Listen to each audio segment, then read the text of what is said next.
in your everything. I have listened to the presentation of Dr. Thiangulu, my own friend,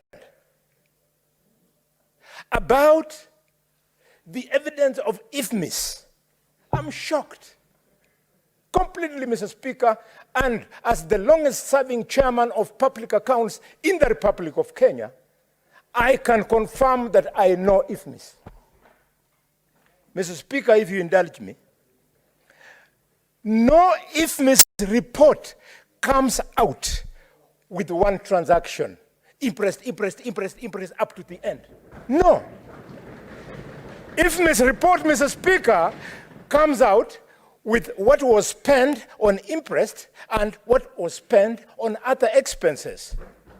And Mr. Speaker, everything that comes out on IFMIS does not turn out to be genuine. There is something at the end of IFMIS, Mr. Speaker, where the IFMIS report rejects. Mr. Speaker, if we go by that report without subjecting this to an audit report.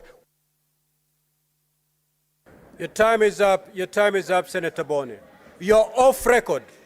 You're off record. Senator Kavindu. Order. Order, members. Order, members. Order, member. Order, Senator Boni. Order.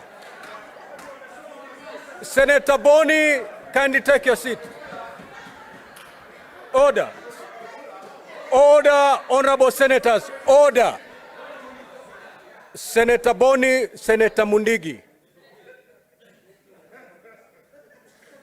You will be watching this session from your lounge if you proceed that way. Senator Kavindu, proceed.